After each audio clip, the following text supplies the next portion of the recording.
간혹 여러분들이 섀도우 스피킹을 잘못하시는 분들은 그냥 소리가 들리는 대로 바로바로 다다다다다 쫓아하시는 거예요. 무슨 말을 했는지는 이해가 됐지만 너 무슨 말 했어? 라고 했을 때 표현이나 구분이 남지 않는 거죠. 듣는 방식부터 좀 바꾸게 되신다면 섀도우 스피킹만으로 여러분이 현지에서 영어를 배우는 그런 효과를 내실 수 있다는 겁니다. 여러분 섀도우 스피킹 제대로 하고 계시나요? 영어 강의 경력 20년 차 교정영어 개발자 스텔라쌤이 여러분이 섀도우 스피킹을 제대로 하고 있는지 꼼꼼하게 체크를 한번 해드리도록 하겠습니다. 섀도우 스피킹에 단계가 있다는 거 아시나요? 특히 교정영어 8주 완성 과정 중 2주차, 4주차에서 확인했던 내용인데요. 사실 섀도우 스피킹은요, 한 번 듣고 4번 말해보는 이 단계로 진행되어야 우리가 귀가 뻥, 입이 뻥 뚫리는 이런 효과를 보실 수 있다는 겁니다. 정말 그러냐고요? 20년 강의했다니까요. 20년이면 학생이 어마무시하죠? 제가 그들 모두의 마지막 영어 선생님이라니까요. 그러면 믿고 오실만 한 것 같아요. 특히 섀도우 스피킹을 해도 영어가 늘지 않는 분들, 내가 제대로 하고 있는지 오늘의 체크리스트로 한번 확인해 보세요. 우선 우리가 체크리스트를 가기 전에 여러분이 먼저 섀도우 스피킹은 어떤 효과를 목표로 하고 하는지를 정확히 이해하셔야 되는데, 섀도우 스피킹은 사실 현지에서 우리가 영어를 배우는 효과를 기대할 수 있다는 것. 그러기 위해서는 우리가 현지에서 영어를 어떻게 습득하는지를 다시 확인해 봐야 되는데요. 현지에 가면 어때요? 막 쟤도 그러고 막 새로운 어휘, 새로운 표현을 막 내 귀에 쑤셔 넣어줘. 나는 못 알아듣는 애들 일단 들려. 그죠? 그럼 섀도우 스피킹을 하기 위해선 여러분에게 다양한 어휘와 구문이 귀로 들어가야 된다는 거예요. 자, 이렇게 열심히 들었는데 나는 뭐야? 일단 가서 막 얘기를 하는데 어때요? 막 틀리는 말을 해. 근데 내가 알아들어. 현지에 가자마자 내가 영어를 잘할 수 없으니까 틀리더라도 의사를 열심히 문장으로 전달하죠.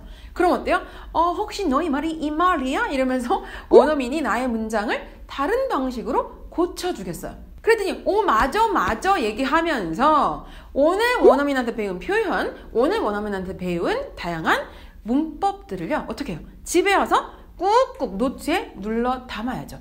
모르는 것들은 또 찾아서 공부도 해봐야겠네요. 그렇게 하고 나서 어때요? 나 이 구문, 이 표현 나 정말 내 거로 만들어 버리겠어. 그럼 어떻게 해야 돼요?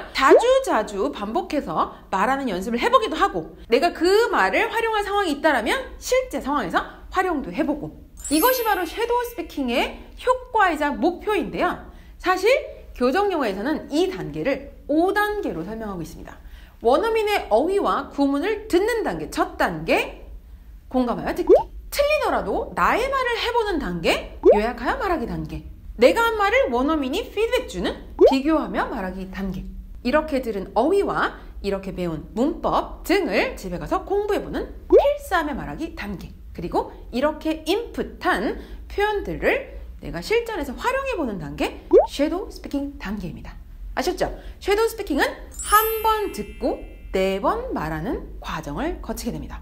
자, 여기서 여러분이 힘들어하시는 건 뭐냐면 듣는 방식이에요. 왜냐면 정말 귀가 여러분이 안 열려있기 때문에 어떻게 들어야 돼요? 어떻게 들어야 영어가 늘어요? 라고 하시죠? 질문 자체가 틀렸다는 거죠? 어떻게 들어야가 아니고 무엇을 듣느냐가 굉장히 중요합니다. 우리가 현지에 가면 알아듣지 못하더라도 어떻게 돼요? 수많은 어휘와 수많은 구문들, 표현들이 귀로 들어옵니다. 그렇기 때문에 여러분이 섀도우 스피킹할 음원이 있다라면 제일 먼저 공감하여 들으시는 건데, 공감하여 듣는 건 그 화자의 어휘를 그대로 채용하는 거예요. 우리가 아는 단어가 들릴 경우에는 단어만으로도 메시지가 이해가 되는데, 문제는 여러분이 이럴 때가 있어요.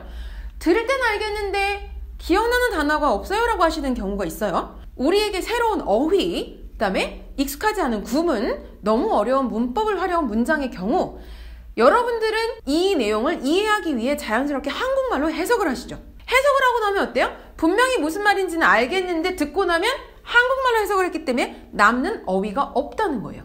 자, 여러분이 듣고 이해가 되는, 영어로 듣고 이해가 되는 이 부분 때문이 아니고, 영어로 들으면 알겠는데 기억나는 단어가 없는 이 위치 때문에 우리가 공감하여 듣기를 연습하는 거기 때문에, 공감하여 듣기는요, 여러분이 듣기 연습이라고 생각하셔도 돼요. 그럼 듣기를 처음부터 할 때는 어떻게 한다? 단어부터 들어야 돼요. 그래서 음원을 쫙 들었는데 여러분이 단어를 몇 개 기억할 수 있냐? 단어를 3개나 4개를 기억할 수 있는데요. 절대로 그 이상을 기억하기 어렵습니다. 왜냐면 맥락이 이해가 잡히지 않기 때문에 정말 소리 3개에서 4개를 기억하는 거예요. 단어 3개에서 4개만 가지고 봤을 때 이게 무슨 내용인지 알겠냐는 거예요. 절대 알 수 없습니다. 무슨 말인지는 알겠는데 기억나는 단어가 없는 음원을 들으실 때는 어떻게 해라? 해석하지 않는다. 일단은 네가 무슨 얘기를 어떤 키워드로 흘려가고 있는지를 코어로 잡는 거예요. 소위 말하면 내가 회화로 활용할 구문의 뼈대를 3개에서 4개 잡는 거죠. 이렇게 해서 처음에 듣고 나시면 그 단어 앞 뒤를 채워야 돼요. 왜냐면 구문 정도는 돼야 우리가 상대방의 메시지를 이해할 수 있잖아요. 실제로 1주차에서 영어 공식을 쓸 때 어떻게 써요? 명사를 두고 우리가 명사 앞에 형용사, 명사 뒤에 전치사구로 활용한 거랑 동일해요. 명사 하나만으로는 제가 무슨 말을 하고 싶은지 아실 수 없죠? apple 하나 갖고 지금 제가 무슨 말 하고 싶은지 모르겠다는 거죠. A very red apple before breakfast. 자, 뭐예요?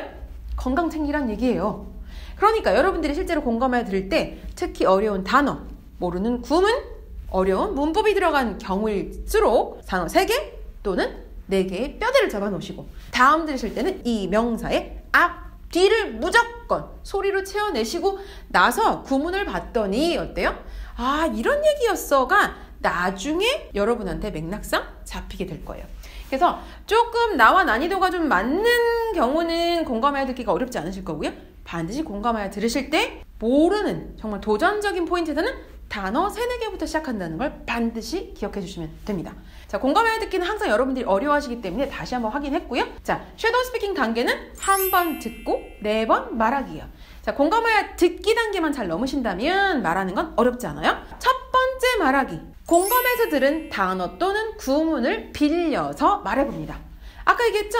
A very red apple before breakfast 만으로도 메시지는 끝났기 때문에 자, 얘를 활용해서 문장으로 죽이 되든 밥이 되든 말해보는 거예요.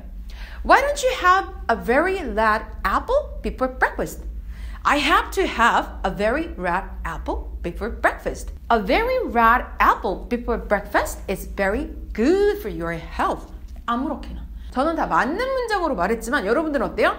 그놈의 주접스러운 문장들이 자꾸 틀릴 거예요. 그러니까 섀도우 스피킹 첫 번째로 들은 단어를 두 번째 단계에서 요약해서 말해보는 거예요. 왜? 내가 틀려봐야 원어민이 어떻게 말하는지를 비교할 수 있는 포인트가 생기는 거죠. 자, 이렇게 요약해서 말해보고 나면 눈으로 봐야죠. 왜요? 내가 귀로 들을 수 없어서 말로 활용할 수 없었던 포인트는 바로 이때 채워지게 됩니다. 내가 들은 것과 내가 말한 것과 너는 어떻게 말했니를 비교하면서 그 디테일들을 채워주시면 됩니다. 자, 이렇게 하면 다 된 것 같지만 한번 여러분이 그 원문을요 보면서 쓰면서 말해보세요. 쓰면서 말하게 되면 되게 신기하게 정말 귀로도 못 듣고 눈으로 봐도 모르는 부분들이 생겨요. 그런 부분들은 주로는 여러분들이 굉장히 많이 어려워하시는 시제, 수일치, 관사 또는 새로운 문법들인 경우가 있는데 이런 것들까지 채워줘야죠. 왜요? 그래야 우리가 예쁘게 섀도우 스피킹을 할 수 있기 때문입니다. 공감해서 한번 듣고 단어 빌려서 요약해서 말하고 그리고 내가 말한 말과 원어민의 말을 비교해서 말해보고 쓰면서 필사해서 말해보고 나서야 섀도우 스피킹을 하실 수 있다는 겁니다. 섀도우 스피킹을 이제 하면 어때요? 맞아 이런 단어야. 맞아 이런 어휘야. 맞아 원어민들은 이렇게 말하지. 맞아 이런 문법지야를 미친듯이 느끼면서 들으면서 말할 수 있습니다. 섀도우 스피킹 들으면서 말하기 단계라고 보시면 되겠어요. 그래서 실제로 영어를 되게 잘하는 분들은요 나는 이렇게 말하는데 원어민 너는 이렇게 말했어? 를 들으면서 실제로 구분을 하는 거예요. 자주 말해보기 때문에. 그리고 뭐야 이거는 전혀 모르겠는데 하면서 쓱 원문을 보죠. 섀도우 스피킹을 했는데 영어가 늘었다 하시는 분들은 원래 자주 말해보고 영어로 듣는 기재가 몸에 배이신 분들. 근데 우리는 어때요? 영어로 들으면 해석하고 가만히 있어봐 듣기 전에 눈으로 보고 쓰기 때문에 이런 습관이 배어 계신 분들은 반드시 내가 섀도우 스피킹을 잘하고 있는지 없는지를 이렇게 단계별로 확인하시고 교정영어 8주 완성해서 가이딩하는 2주차와 4주차와 지금 이렇게 5주차의 내용을 반드시 리뷰해 보시면서 듣는 방식부터 좀 바꾸게 되신다면 섀도우 스피킹만으로 여러분이 현지에서 영어를 배우는 그런 효과를 내실 수 있다는 겁니다. 자, 제가 섀도우 스피킹이라고 하는 이유가 있어요. 섀도잉을 하면서 내가 말한다는 느낌이 있어야 돼요. 그래서 제가 섀도잉이라는 표현을 쓰지 않고 섀도우 스피킹이라고 했는데요. 간혹 여러분들이 섀도우 스피킹을 잘못하시는 분들은 그냥 소리가 들리는 대로 바로바로 다다다다다다 쫓아하시는 거예요. 그러면 소리가 들리고 해석이 됐기 때문에 무슨 말을 했는지는 이해가 됐지만 너 무슨 말 했어? 라고 했을 때 표현이나 구문이 남지 않는 거죠. 정확히는 교정용어 주교재인 생각이 바뀌다 습관이 바뀌다에 패러디 리피팅이라는 챕터가 있어요. 그 챕터에서 섀도우 스피킹을 잘못하시는 분들의 예가 등장하니까 생각이 바뀌다 습관이 바뀌다 주교재 구매하셔서요. 아, 내가 이래서 섀도우 스피킹을 해도 영어가 늘지 않았구나 라는 내용을 정확히 이해하시고 교정용어 가이드대로 5단계 섀도우 스피킹 진행하시면 되겠습니다. 이렇게 해서 저희 8주차 과정의 5주차 가이드 정리하겠고요. 다음 주에 6주차에서는요. 영어 원어민들은 어떻게 그렇게 논리적으로 말을 하는 거지? 그들이 어떻게 논리적으로 사고하는지 그들의 사고방식을 교정용어 제2 공식과 함께 확인해 보도록 하겠습니다. 자, 다음 6주차 기대해 주시고요. 저는 먼저 가서 기다리겠습니다. See you next time. Bye bye!